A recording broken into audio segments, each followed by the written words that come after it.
پھر چھا گیا، کیسے تجھ سے کروں سامنا، گر رہا ہوں ذرا تھامنا۔ خوش آمدید کہتے ہیں آپ کو، وقت کم ہے، مقابلہ سخت ہوتا ہے۔ ہم روایتاً کہتے ہیں دعاؤں میں یاد رکھیے گا، دعا مانگتے بھی ہیں، یہ ایسی چیز کا روزانہ کی بنیاد پر تعلق ہے ہماری زندگی سے۔ تو دعا، اہمیت دعا، فضیلت دعا شریعت کے نقطہ نظر سے آج کا معصومانہ سوال جناب مولانا کمیل میدوی صاحب آغاز کریں گے۔ حضرت موسیٰ علیہ السلام سے اللہ سبحانہ وتعالیٰ نے کہا کہ اپنی قوم سے کہیے کہ اس زبان سے دعا کرو جس سے گناہ نہ کیا ہو۔ تو انہوں نے کہا کہ پروردگار یہ کیسے ہو سکتا ہے، ہر ایک نے زبان سے کوئی نہ کوئی تو گناہ کیا ہوا ہے۔ کہ تم نے اپنی زبان سے اپنے لیے گناہ کیا ہے، اپنی زبان سے اس کا گناہ تو نہیں کیا نا۔ اس کا مطلب یہ ہے کہ جب تم کسی اور کے لیے دعا کر رہے ہو اچھا تو اس کے لیے اس زبان سے دعا ہو رہی ہے جس سے اس نے گناہ نہیں کیا ہوا۔ اس کا مطلب ہے کہ تم اسے اس طرح سے دعاؤں میں یاد رکھو ایک دوسرے کو کہ جب تم کسی اور کے لیے دعا کرتے ہو تو گویا ایک پاکیزہ زبان سے جس سے اس نے گناہ نہیں کیا دعا ہو رہی ہوتی ہے، وہ اللہ سبحانہ وتعالیٰ قبول کرتا ہے۔ تو جو کسی اور کے لیے دعا کرے تو پہلی بات تو یہ ہے کہ انفاق جو ہم کہتے ہیں نا، سیکریفائس، وہ فقط مال میں نہیں ہے، وہ دعا کی بھی کیفیت میں ہے کہ آپ دعا کریں۔ اور حضرت حسنین کریمین علیہ السلام کی روایت ہے کہ بی بی فاطمہ الزہرا سلام اللہ علیہا کے ساتھ وہ پوری رات دعاؤں میں مصروف رہے۔ اور امام حسن علیہ السلام کہتے ہیں کہ میں نے اپنی والدہ سے سنا کہ انہوں نے ہمارے لیے کوئی دعا ہی نہیں کی، گھر والوں کے لیے کوئی دعا ہی نہیں کی۔ جب فجر کی اذان ہو گئی تو میں نے پوچھا کہ آپ نے کوئی دعا ہمارے لیے نہیں کی؟ کل جار سمت دار، پہلے پڑوس پھر گھر۔ تو انہوں نے دعا کی اہل مدینہ میں سے ہر ایک کے لیے، بس اپنے لیے نہیں کی۔ تو یہ ایک درس تھا، سکھلانے کا انداز تھا۔ تو ایک تو بات یہ کہ دعا میں کیفیت ہے۔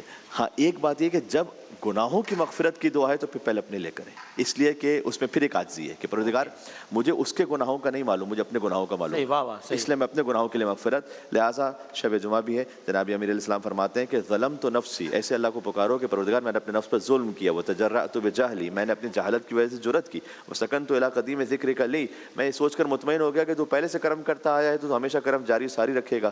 اور کرم کیا کیا اللہ نے، اللہم مولایا کم من قبیح سترتا، کتنی برائیوں کو تو نے چھپا لیا، وکم من فاتح من البلاء قلتا، کتنی بلاؤں کو دور کیا، اور آخر میں فرماتے ہیں وکم من ثناء جمیل لست اہلا لہ نشرتا، پروردگار کتنی میری خوبیاں جن کا میں مستحق ہی نہیں تھا تو انہوں نے لوگوں میں مشہور کی ہوئی ہیں۔ یہ جو عاجزی ہے نا، اس کا اظہار اپنے لیے کرو۔ جب رزق کی دعا مانگو کسی اور خیر بد کر کے تو پہلے دوسروں کے لیے مانگو، پھر اپنے لیے مانگو۔ کیا کہنا ہے جناب، کیا کہنا ہے؟ دعا حضور نبی کریم صلی اللہ علیہ وسلم نے فرمایا کہ مومن کا ہتھیار ہے، یعنی دعا آپ کو پروٹیکٹ کرتی ہے۔ جو مسائل، مصائب، مصیبتیں آتی ہیں، بندہ مومن جب دعا کرتا ہے تو اللہ تبارک و تعالیٰ اس دعا کی برکت سے اس کی مصیبتوں کو دور کر دیتا ہے۔ ہمارے یہاں پہ دعا مانگنے میں لوگ جو ہے وہ سستی کرتے ہیں۔ بارہا ایسا ہوتا ہے کہ کوئی تعویذ لینے آتا ہے، کوئی وظیفہ لینے آتا ہے۔ بھائی تمہارے پاس سب سے بڑا وظیفہ، سب سے بڑا تعویذ تو دعا تھی، یعنی تم اللہ تعالیٰ سے ڈائریکٹ کنیکٹ ہو سکتے تھے۔ خود اللہ تعالیٰ فرماتا ہے وَإِذَا سَأَلَكَ عِبَادِي عَنِّي فَإِنِّي قَرِيب، میرا بندہ جب مجھ سے سوال کرتا ہے، ہم سے کوئی فون کرے، مدد کرے، عموماً ایسا ہوتا ہے یار میں ابھی ادھر موجود نہیں ہوں، آؤٹ آف اسٹیشن ہوں، یار میں ابھی ذرا مصروف ہوں، لیکن اللہ تعالیٰ کہتا ہے نہیں میں قریب ہوں، بندہ مجھے کنیکٹ تو کرے۔ آپ سیرت طیبہ اٹھا کے دیکھیں، نبی کریم صلی اللہ علیہ وسلم ہر موقع پہ اللہ تبارک و تعالیٰ سے دعا کے ذریعے کنیکٹ ہو جاتے تھے۔ طائف کے معاملے میں دیکھ لیں، جب وہاں سے نکلے تو اللہ تعالیٰ سے کنیکٹ ہو گئے اور اللہ تبارک و تعالیٰ سے کہتے ہیں کہ یا اللہ اگر یہ تیری رضا ہے جو کچھ بھی ہوا ہے تو مجھے اس پر کوئی اعتراض نہیں، اگر مجھ میں کوئی کمی ہے تو تو مجھے معاف کر دے، اور اگر تو اس میں خوش ہے تو میں بھی اس میں خوش ہوں۔ آپ ادھر دیکھ لیں، احد کے موقع پہ ایک اتنا بڑا واقعہ ہوا، حضور علیہ السلام اللہ سے کنیکٹ ہو گئے اور اللہ سے جو کہنا تھا وہ کہہ دیا کہ تو جسے عزت دینا چاہے اسے عزت دے سکتا ہے، تو جسے عزت نہ دینا چاہے کوئی نہیں دے سکتا، تو جسے کامیاب کرنا چاہے اسے کامیاب کر دے۔ تو ہم کیوں نہیں اپنے مشکل حالات کے اندر اللہ تعالیٰ سے کنیکٹ ہوتے ہیں؟ ہم ادھر ادھر بھاگتے ہیں، ادھر ادھر تعویذ، وظیفے، فلاں کی سفارش۔ بھائی آپ کا رب آپ سے کہہ رہا ہے مجھ سے مانگو، نہیں مانگو گے میں ناراض ہو جاؤں گا، اور یہ صرف اللہ کا حق ہے کہ اسی سے دعا کی جائے۔ واہ کیا کہنا ہے، کیا کہنا ہے؟ بسم اللہ الرحمن الرحیم صلی اللہ علیہ وآلہ وصحابہ وبارک وسلم. الدعاء مخ العبادہ، دعا عبادت کا مغز ہے. مزدور مزدوری کرے اور اجرت کے وقت غائب ہو جائے، پھر کہے کہ مجھے مزدوری نہیں ملی، اجرت نہیں ملی، تو اس کا یہ شکوہ بیجا ہے. تو عبادت کے بعد لوگ چپل اٹھا کر بھاگ جاتے ہیں اور دعا میں شریک نہیں ہوتے، پھر کہتے ہیں اللہ تعالیٰ ہماری سنتا نہیں ہے. اور مفتی صاحب نے بڑی پیاری آیت کریمہ پڑھی. صحابہ کرام نے عرض کی، یا رسول اللہ ربنا قریب فنناجی ہی ام بعید فننادی ہی، ہمارا رب قریب ہے کہ ہم اس سے سرگوشی کریں یا دور ہے ہم ندا دیں؟ تو اللہ رب العالمین نے فرمایا کہ میں قریب ہوں. کتنا قریب ہوں؟ نحن اقرب الیہ من حبل الورید، بندے کی شہ رگ اس سے اتنی قریب نہیں جتنی میں اس سے زیادہ قریب ہوں. دنیا بھر میں جس سے بار بار مانگا جائے وہ راستہ چینج کر لیتا ہے، لیکن میرا رب ہے کہ جتنا مانگا جائے وہ راضی ہوتا ہے. حدیث قدسی میں فرماتا ہے کہ من لا یدعونی اغضب علیہ، کہ جو مجھ سے مانگتا نہیں میں غضبناک ہوتا ہوں. اللہ اللہ اللہ اللہ، کیا کہنا ہے؟ بسم اللہ الرحمن الرحیم. حدیث پاک میں آتا ہے الدعاء مخ العبادہ، دعا عبادتوں کا مغز ہے. جی ہاں. من فتح لہ منکم باب الدعاء فتح لہ ابواب الرحمہ. میں جس نے دعا کا دروازہ کھلوا لیا نا تو سمجھ لو کہ اس نے سارے دروازے کھلوا لیے. اور قرآن پاک کے جو بار بار ہم سنتے آ رہے ہیں لعلکم تتقون، روزے کا مقصد تقوی ہے. ساتھ ہی فرمایا وَلِتُكَبِّرُ اللَّهَ عَلَى مَا هَدَاكُمْ، اللہ کی عظمت دل میں بٹھانا ہے تقوی کا دوسرا مقصد. اور تیسرا لعلکم تشکرون. یہ تینوں چیزیں جب صحابہ کرام نے پوری کر دیں تو پھر پوچھا جس اللہ کے لیے ہم نے یہ سب کچھ کیا وہ کدھر ہے؟ جیسے مفتی صاحب نے فرمایا تو 7 طرح سے اتنی اپنائیت ایک ہی آیت کے اندر. وَإِذَا سَأَلَكَ عِبَادِي 1، عَنِّي 2، فَإِنِّي میں قریب، اجیب میں، دعوت الداعی اذا دعانی فلیستجیبوا لی ولیؤمنوا. 7 طرح اللہ نے اپنائیت دیتے ہوئے اپنے بندوں کو اپنی طرف متوجہ کیا کہ اے میرے بندوں کہیں اور جانے کی ضرورت نہیں ہے، میں تم سے بھی زیادہ تمہارے قریب ہوں. وَنَحْنُ أَقْرَبْ إِلَيْهِ مِنْكُمْ وَلَكِنْ لَا تُبْصِرُونَ. تو اس لیے خاص طور پہ افطار کے وقت 10 لاکھ لوگوں کو جنت کا سرٹیفکیٹ ملتا ہے. اس وقت خوب گڑ گڑا کر افطار کے وقت میں بھی اور سحر کے وقت میں بھی ضرور دعا کریں. کیا بات ہے، جزاک اللہ. بہت شکریہ تمام علماء کرام کا، بہت شکریہ. مجھے جب جنت کا سرٹیفکیٹ سمجھانے کے لیے ڈائریکٹ ٹرم استعمال کی تو مجھے یاد آ رہا تھا اللہ تعالیٰ جنت کے سرٹیفکیٹ دے رہے ہوتے ہیں، ہم بندوں نے اپنے ہاتھ میں لے لیا ہے کہ کفر کا اور اس کی سرٹیفکیٹ کا، یہ اسلام سے باہر ہے، یہ کافر ہے، یہ ہم نے یہ ٹھیکہ لے لیا اپنے ہاتھ میں. بخاری کے ہاتھ میں سب کچھ ہے، وہ جنت میں. بخاری کی روایت ہے جو مسلمان کو کافر کہتا ہے وہ خود کافر ہو جاتا ہے. اللہ اکبر، اللہ اکبر، اللہ اکبر. کیا کہنا ہے ذرا ہم ایک بس آپ ہم سب کو اپنی دعاؤں میں یاد رکھیے گا انشاءاللہ. بس وقفے کے بعد اذان فجر. اللہ اکبر اللہ اکبر اللہ اکبر اللہ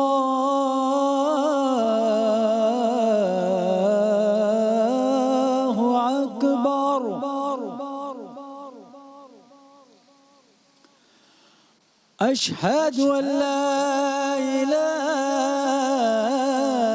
الا اللہ،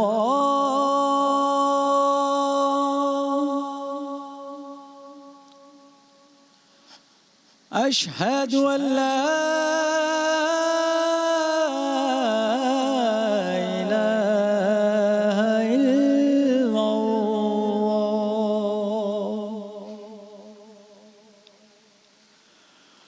اشہد ان محمد رسول اللہ،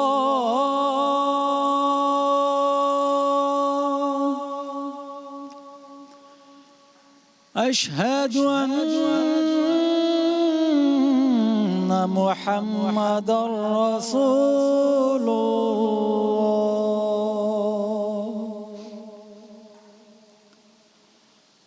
حی علی الصلاة،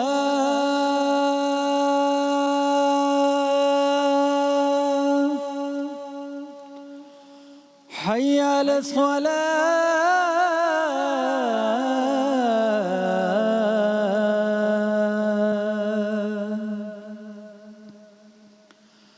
حی علی الفلاح،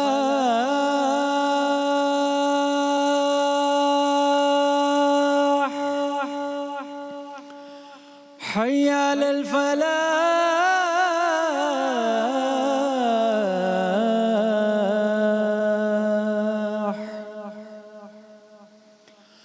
الصلاة خير من النوم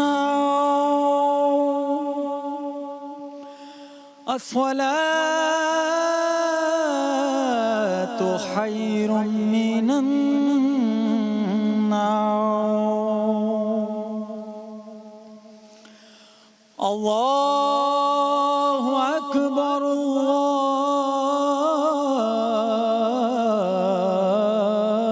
الله أكبر لا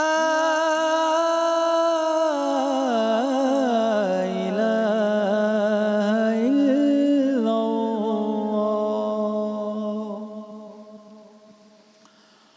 اللهم رب هذه الدعوة التامة والصلاة القائمة آت محمدا الوسيلة والفضيلة والدرجة الرفيعة وبعث مقاما محمودا الذي وعدته وارزقنا شفاعته يوم القيامة إنك لا تخلف الميعاد.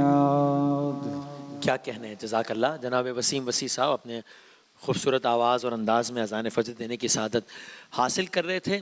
یوں ہم اہلیان پاکستان نے ماہ رمضان کے دوسرے عشرے کا آخری روزہ اختیار کر لیا ہے. کل ہم 21واں روزہ اختیار کریں گے. وہ آج آخری سحری ہو گئی. اب کون جانے اگلے سال کس کو یہ سعادت نصیب ہو. ہم نے سحر کی حد تک دوسرے عشرے کو بھی بس اب خیر بات کہہ دیا ہے. آخری سحر کر لی ہم نے. ماہ مبارک کی گھڑیاں تیزی سے گزر رہی ہیں. عشرہ مغفرت کی آخری سحر ہے. میں آپ سب سے درخواست کروں گا, دستبستہ گزارش کروں گا کہ ہم سب کو اپنی دعاؤں میں خاص طور پر مغفرت کے عنوان سے ضرور یاد رکھیے گا. میں ذاتی طور پر اپنے حوالے سے گزارش کروں گا کہ ظاہر ہے ایک طویل نشریات ہے, کبھی کبھی نیند کا غلبہ, کبھی کچھ, اور پھر ظاہر ہے انسان ہے تو کبھی بات کرنے میں, کبھی لہجے میں, کبھی انداز میں, کبھی تلفظ میں کسی حوالے سے کوئی خطا ہو گئی ہو تو سب سے پہلے اللہ تعالیٰ کے حضور اور پھر آپ سب لوگوں سے میں بہت زیادہ ذاتی طور پہ میں معذرت خواہ ہوں. ظاہر ہے ہم تو علماء کرام سے یا کتابوں میں جو دیکھتے ہیں وہ آپ کے سامنے پڑھ دیتے ہیں. باقی تو علم پھیلانا علماء کرام کا منصب ہے, ہماری کوئی حیثیت اوقات نہیں ہے. لیکن ہمیں پلیز اپنی دعاؤں میں ضرور یاد رکھیے گا. تو بس آئیے, عشرہ مغفرت کا یہ آخری دن ہے تو ہم اسی دعا سے اختتام کرتے ہیں کہ اللہ تعالیٰ دنیا میں اور آخرت میں ہم سب کے لیے خیر کا معاملہ کرے. بسم اللہ الرحمن الرحیم. ربنا آتنا فی الدنیا حسنہ, دنیا میں بھی حسنہ وآخرۃ الحسنہ. ربنا آتنا فی الدنیا حسنہ وفی الآخرۃ حسنہ وقنا عذاب النار. اللہم اجرنا من النار یا مجیر. اللہم اجرنا من النار یا مجیر. اللہم اجرنا من النار یا مجیرو یا مجیرو یا مجیر.